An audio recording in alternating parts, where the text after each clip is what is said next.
Hello guys, नमस्ते नमस्ते। I hope so आप अच्छे होंगे और अपनी प्रिपरेशन और तैयारी एग्ज़ाम की अच्छे से कर रहे हो, क्योंकि टाइम बहुत कम है। एग्ज़ाम की डेट कभी भी आ सकती है।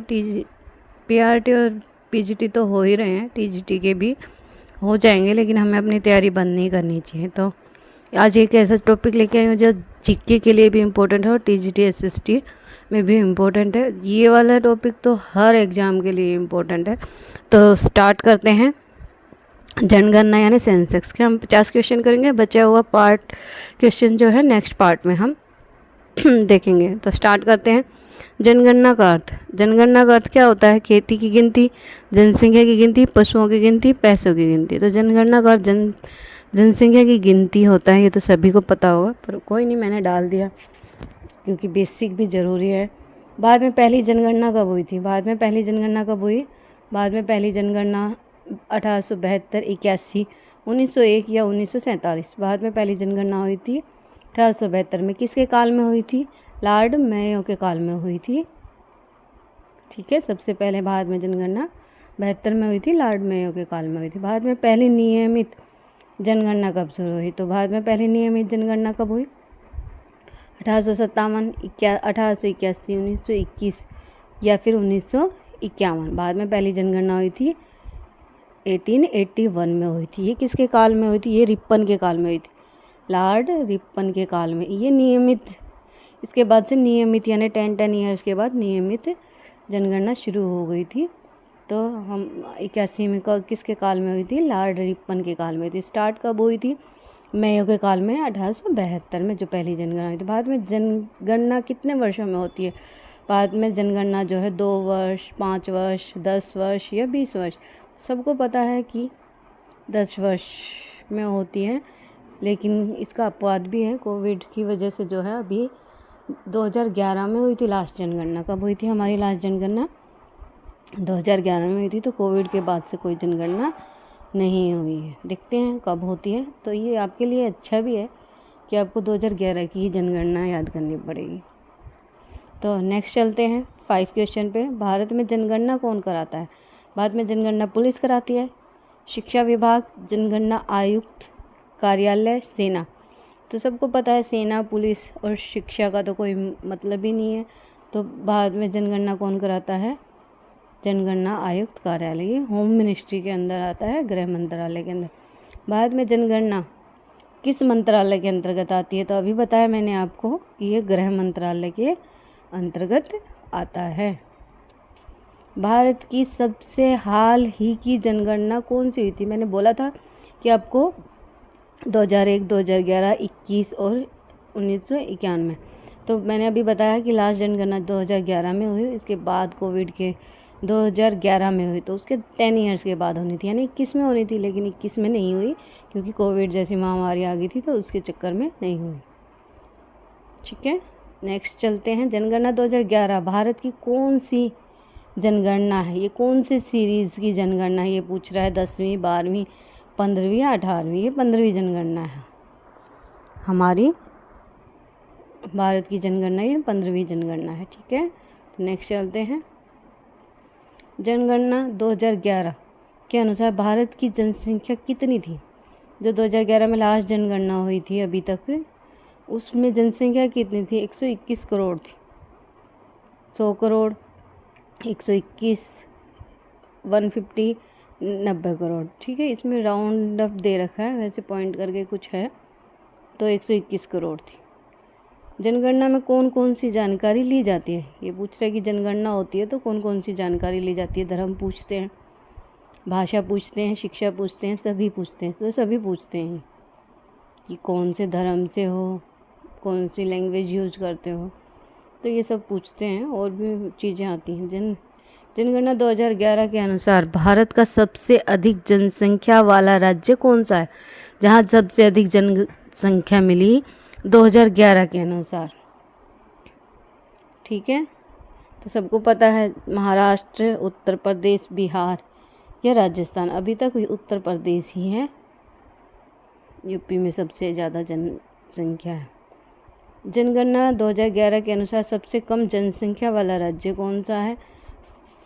गोवा, सिक्किम, मिजोरम और नागालैंड। तो सिक्किम में है जो सबसे कम जनसंख्या वाला स्टेट है या राज्य है। 2011 के अनुसार भारत का सबसे अधिक जनसंख्या वाला केंद्र शासित प्रदेश कौन सा था?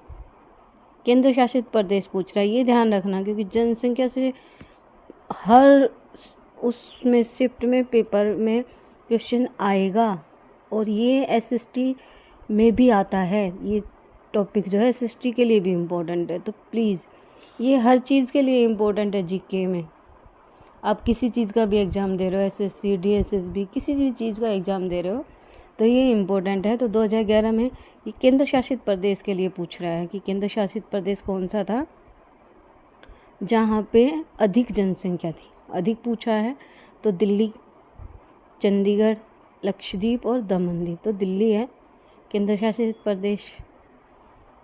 दिल्ली में सबसे ज़्यादा पॉपुलेशन है, ठीक है। 2011 के अनुसार भारत का सबसे कम जनसंख्या वाला केंद्र शासित प्रदेश, जहाँ सबसे कम है जनसंख्या, लक्षद्वीप, दिल्ली, पुदुचेरी और चंडीगढ़। तो कम लक्षद्वीप में सबसे कम है, ठीक है, लक्षद्वीप है जहाँ सबसे कम जनसंख्या है, लेकिन केंद्र शासित प्रदेश, ये जरूर ध्यान रखना आप। जनगणना में जनसंख्या घनत्व का अर्थ, यानी जो जनसंख्या घनत्व है उसका अर्थ क्या होता है? कुल जनसंख्या, प्रति वर्ग किलोमीटर जनसंख्या, जन्म दर या मृत्यु दर। जब हम जनगणना करते हैं तो उसमें जनसंख्या घनत्व जो होता है उसका क्या अर्थ होता है, ये पूछ रहा है। तो प्रति वर्ग किलोमीटर जनसंख्या होती है, ठीक है, कि 1 किलोमीटर पे कितनी पॉपुलेशन है, कितने लोग वहाँ रहते हैं। ओके, ये होता है जनसंख्या घनत्व। 2011 जनगणना 2011 के अनुसार भारत का जनसंख्या घनत्व कितना था? मतलब 1 किलोमीटर पे कितने लोग रह रहे थे? तो 382, ठीक है, 382। आप 2 बार देख लो कि वीडियो रिवाइज कर लोगे तो आधे से ज़्यादा क्वेश्चन आपको याद हो जाएंगे। फिर तीसरी बार देखोगे तो पूरे ही याद मिलेंगे आपको। 382, ठीक है। लिंगानुपात, जनगणना में लिंगानुपात क्या अर्थ है? पुरुषों की संख्या, महिलाओं की, 1000 पुरुषों पर महिलाओं की संख्या, बच्चों की संख्या। तो ये 1000 पुरुषों पे देखते हैं कि 1000 पुरुषों पे कितनी महिलाएं हैं, उनकी संख्या कितनी है। 2011 जनगणना 2011 में भारत का लिंगानुपात कितना था? तो भारत का लिंगानुपात कितना था? 943, ठीक है। जनगणना 2011 के अनुसार भारत में साक्षरता दर कितनी है? कि 100 में से जैसे कितने पढ़े लिखे हैं, सबसे ज़्यादा साक्षरता दर केरल में है। और 2011 में टोटल जो भारत की जनसंख्या है उसमें साक्षरता दर कितनी निकली है? ये निकली है 74%, 50%, 64%, 74%, 90%। तो 74% भारत की साक्षरता दर है, 2011 के अनुसार है ये, ठीक है। अभी चेंज हो गए होंगे तो जब जनगणना होगी तब पता चलेगा। जनगणना 2011 में पुरुष साक्षरता दर कितनी है? देखा, कहीं पे पुरुष पूछ लेते हैं, कहीं पे महिलाएं पूछ लेते हैं, बच्चों की भी आ जाती है। तो 2011 में जो पुरुष साक्षरता दर है, 11 की ही पूछते हैं, इससे नीचे नहीं जाते। 2011 की पुरुष साक्षरता दर कितनी है? 82%, ठीक है। 2011 में महिला साक्षरता दर, देखो वहाँ पुरुष पूछा था, पुरुष कितनी है? 82%, ठीक है, ये आ गया ना 82%। तो लिंक करके पढ़ा करो, पुरुष की कितनी है हमारी? 82%, तो महिलाओं की कितनी है? 65%, ठीक है। तो दोनों याद रखना, पुरुष और महिला दोनों। भारत में कार्यशील जनसंख्या क्या होती है? उसमें बुजुर्ग और बच्चे नहीं आते, जो कार्य करते हैं, यानी कि जो रोजगार करते हैं, कुछ काम करते हैं। तो बच्चे बुजुर्ग तो आते नहीं, मैंने अभी बताया, काम करने वाले लोग आते हैं इसमें, ठीक है। बेरोजगार तो आएंगे ही नहीं। कार्यशील पूछा उन्होंने। जनगणना में कितने प्रकार के कार्यकर्ता होते हैं? कितने प्रकार के कार्यकर्ता होते हैं? 2 प्रकार के कार्यकर्ता होते हैं। जनगणना के अनुसार कार्यकर्ताओं के 2 प्रकार कौन से होते हैं? देखो ऊपर पूछा कितने प्रकार के होते हैं, 2 प्रकार के कार्यकर्ता कौन से होते हैं? तो सरकारी और प्राइवेट, मुख्य और सीमांत, गरीब और अमीर। गरीब अमीर का तो कोई मतलब ही नहीं है, कार्यकर्ता पूछा इन्होंने। शिक्षित अशिक्षित नहीं, मुख्य होते हैं और सीमांत होते हैं। ठीक है, मुख्य कार्यकर्ता जो होते हैं वो कौन कहलाते हैं? जो 6 महीने से अधिक काम करते हैं, जो 1 दिन काम करते हैं, जो 2 महीने काम करते हैं, या जो कभी काम नहीं करते, जो कभी काम न करें। तो 6 महीने से जो अधिक काम करते हैं वो मुख्य होते हैं, मेन होते हैं। सीमांत कौन से होते हैं? सीमांत कार्यकर्ता जो हैं जो 6 महीने से कम काम करते हैं वो सीमांत होते हैं, जो 6 महीने से ज़्यादा काम करते हैं वो मुख्य होते हैं। बाद में जनगणना की शुरुआत किसने की थी? देखा, पूछा ना, मुगल शासक, अंग्रेज, स्वतंत्र भारत सरकार, फ्रांसीसी सरकार। तो किसने की थी? अंग्रेजों ने की थी, सबको पता है। अंग्रेज सरकार ने की थी। सबसे पहले 1872 में किसने की थी? सबसे पहले जनगणना कब हुई थी? 1872 में। किसने की? लॉर्ड मेयो ने। किसने की? मेयो ने। तो ये कौन था? अंग्रेजी तो था। तो ये साथ के साथ रिवीजन होता रहता है आपका, जैसे अभी मैंने किया, तो ये देखोगे आप 1-2 बार तो आपको क्लियर हो जाएगा। जनगणना 2021 कब होनी थी? ये गलत है, इसमें जनगणना 2021 में तो होनी ही थी, तो इसमें तो आंसर और क्वेश्चन दोनों ही दे दिया। जनगणना 2021 क्यों नहीं हुई? सबको पता है, कोविड की वजह से, महामारी की वजह से नहीं हुई। जनगणना का उपयोग किसके लिए होता है? योजना बनाने के लिए, विकास करने के लिए, संसाधन बांटने के लिए, या सभी के लिए? सभी के लिए होता है। योजनाएं भी तो तभी बनेगी जब हमें पता होगा कि पॉपुलेशन इतनी है, इन लोगों के लिए योजनाएं बन रही है। किसके लिए बन रही है? तो पॉपुलेशन, जनगणना के लिए, इसीलिए ज़रूरी है। विकास, डेवलपमेंट होगा। योजना किस लिए बनाते हैं हम? डेवलपमेंट के लिए। संसाधन कितने हैं, कितनी पॉपुलेशन है, उसके हिसाब से संसाधनों को देखते हैं। तो ऑल, ठीक है। जनगणना में कौन सा प्रश्न नहीं पूछा जाता? जनगणना में कौन सा प्रश्न नहीं पूछते कि मोबाइल का पासवर्ड क्या है? देखा सबको पता है। एज पूछ लेते हैं, नाम पूछ लेते हैं, शिक्षा पूछ लेते हैं। ठीक है, ओके। तो जनगणना में घर की जानकारी क्यों ली जाती है? घर की जानकारी क्यों ली जाती है जनगणना में? क्यों लेते हैं? टैक्स बढ़ाने के लिए, सरकारी योजनाओं के लिए। अभी बोला ना, सरकारी योजनाओं के लिए जो है जानकारी लेते हैं। भारत में जनगणना का मुख्यालय कहाँ है? हम कोई भी कार्य है, कोई एजेंसी है, तो उसका मुख्यालय तो होगा ही। तो हमारी भारत की जनगणना मुख्यालय कहाँ है? मुंबई, दिल्ली, कोलकाता, चेन्नई? नहीं, हमारा मुख्यालय कहाँ है? दिल्ली में है जनगणना का। जनगणना कराने वाला अधिकारी कौन कहलाता है? जनगणना अधिकारी कौन कहलाता है? बताया नहीं, गृह मंत्रालय। किसके अंदर आती है जनगणना? गृह मंत्रालय के अंदर आती है। ठीक है, जनगणना गृह मंत्रालय के अंदर। तो पंचायत का तो कोई रोल ही नहीं है, पंचायत के अंदर तो नहीं आता है, गांव आते हैं। जनगणना आयुक्त हो गया, इस नाम से भी समझ में आ जाता है कि जनगणना आयुक्त हो गया। मुख्यमंत्री और राज्यपाल का तो सब जानते ही हैं। जनगणना में कितने लोगों की गिनती की जाती है? अरे सभी की करेंगे ना जनगणना में, तो चाहे बच्चे हो, बूढ़े हो, जवान हो, कोई भी हो, तो सभी की होगी। जनगणना में शहरी जनसंख्या का क्या अर्थ होता है? हम ये कहते हैं कि ये शहरी पॉपुलेशन है, ये रूरल एरिया है, ये गांव है, गांव की पॉपुलेशन है। तो उसका अर्थ क्या होता है शहरी जनसंख्या का? गांव में रहने वाले, शहर में रहने वाले, जंगल में रहने वाले, पहाड़ में, तो ये शहर में रहने वाले। सिंपल सी बात है। जनगणना में ग्रामीण जनसंख्या का अर्थ क्या है? ग्रामीण जनसंख्या तो गांव में रहने वाले हो गए। जनगणना 2011 में भारत की शहर की कितनी आबादी थी, कितनी जनसंख्या थी? तो जो जनगणना में शहर में रहते थे उसके 20%, 31%, 50%, 70%। तो सबको पता है कि भारत में अब भी गाँव में ज़्यादा लोग रहते हैं, निवास करते हैं। तो शहरों की 31% थी। ठीक है, अब ग्रामीण जनसंख्या आ गया, क्योंकि ये पूछ लेते हैं कभी ग्रामीण कभी शहरी। तो 2011 में जो ग्रामीण जनसंख्या कितनी थी हमारी? 50, 69, 90, 20%। तो सबको पता है 31% होगी। 31 तो रहते हैं हमारे शहरों में, तो कितने बच गए 100 में से? टोटल तो 100 होता है, तो उसमें से 31 तो हमारे शहरों में रहते हैं, ये शहरी होगी। तो गांव में कितने रहे? गांव में रहे हमारे 69%। ठीक है,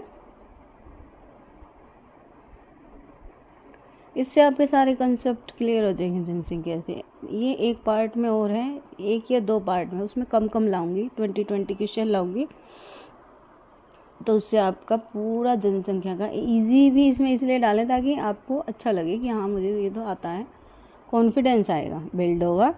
जनगणना का नारा क्या होता है? जनगणना का नारा होता है, हर किसी भी चीज़ है स्लोगन है, तो जनगणना का नारा सबको पढ़ाओ तो नहीं होता। जनगणना है देश का दर्पण, ठीक है, तो ये बचाओ पेड़ जल बचाओ नहीं, तो जनगणना है देश का दर्पण। जनगणना में जाति की जानकारी किस में ली जाती है? जनगणना में जाति की जानकारी किस में ली गई थी, ये पूछ रहा है कि जनगणना में जाति की जानकारी किस में ली गई थी। जातीय जनगणना कब हुई थी? 1901 में, 1951, 2011, 21 और 1901। तो जातीय जनगणना कब हुई थी? 1901 में हुई थी। जनगणना में आयु किसके लिए ज़रूरी है? आयु किसके लिए पूछते हैं? स्कूल योजना, वृद्ध पेंशन, चुनाव, सभी के लिए ज़रूरी है। स्कूल योजनाएं बनाएंगे तो उसमें देखेंगे कितने बच्चे हैं, पेंशन योजना बनाएंगे तो उसमें देखेंगे कि कितने पेंशन के योग्य हैं, 60 साल से ऊपर हैं। चुनाव के लिए भी, वोटिंग के लिए भी मतदाता कितने हैं, ठीक है। तो जनगणना में परिवार के सदस्यों की संख्या क्यों ली जाती है? जनगणना में परिवार के सदस्यों की संख्या घर का आकार जानने के लिए, योजनाओं के लिए, संसाधनों के लिए, या फिर सभी के लिए? तो सभी के लिए। साक्षरता, जनगणना में साक्षर कौन कहलाता है? साक्षर वो कहलाता है जो लिखना पढ़ना जानता हो, जो खेलना जानता हो, जो गाना जानता हो, जो खेती करना जानता हो। नहीं, जो लिखना पढ़ना जानता हो उसे हम साक्षर बोलेंगे जनगणना में। भारत में जनगणना किस कानून के तहत आती है? तो कोई भी अगर चीज़ है तो कानून के अंदर है जनगणना। तो भारत में जनगणना कौन से लॉ के अंदर आती है? जनगणना अधिनियम 1948, संविधान अधिनियम 1950, पुलिस अधिनियम, शिक्षा अधिनियम। तो जनगणना अधिनियम 1948 के अंडर आती है। जनगणना का मुख्य उद्देश्य क्या होता है? किस लिए होती है, किस लिए करानी है जनगणना? तो ये पूछ रहा है, जनसंख्या का पता लगाना, योजनाएं बनाना, विकास करना, या सभी, ठीक है।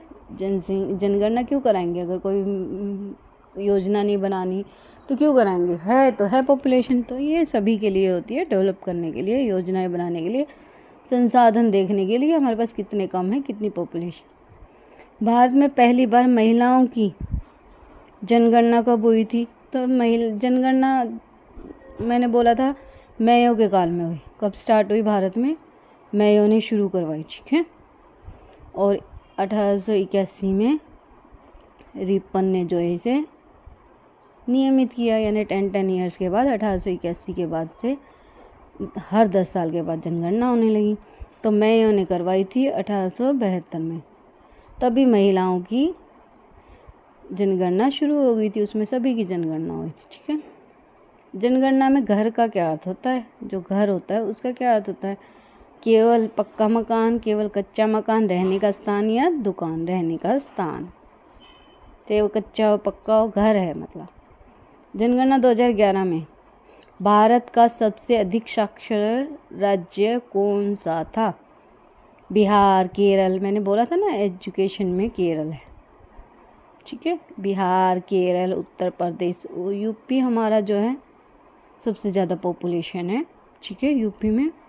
केरल में सबसे ज़्यादा एजुकेशन है, 98 या कुछ है समथिंग। नेक्स्ट टाइम मैं कराऊंगी जो DSSB में जितने भी जनगणना पे क्वेश्चन आए हुए हैं उन्हीं में से ले लेके 2020, तो आपके हर डाउट क्लियर हो जाएगा इससे, ठीक है। केरल में सबसे ज़्यादा एजुकेशन है, साक्षरता है मतलब। जनगणना में जन्म दर और मृत्यु दर की जानकारी किस काम आती है? जन्म दर और मृत्यु दर क्यों देखते हैं हम? जनगणना करते हैं तब। जनसंख्या वृद्धि समझने के लिए अस्पताल योजना बनाने, सरकार की योजना बनाने, सभी के लिए देखते हैं। जनसंख्या वृद्धि समझने के लिए भी देखते हैं कि, ठीक है। तो थैंक यू फॉर वॉचिंग। आने वाले एक दो वीडियो पार्ट में मैं इसको पूरा कर दूँगी। इसमें पूरा आगे जो पार्ट लेके आऊँगी उसमें आपके PYQ वगैरह भी लेके आऊँगी, जो भी जनगणना से जुड़े हुए जो भी क्वेश्चन आए हुए हैं, कितनी परसेंटेज है, क्या है, सब लेके आऊँगी। तो थैंक यू फॉर वॉचिंग। आपको पसंद आया हो, आपके लिए यूजफुल हो तो प्लीज़ लाइक, शेयर और कमेंट ज़रूर करें। Thank you.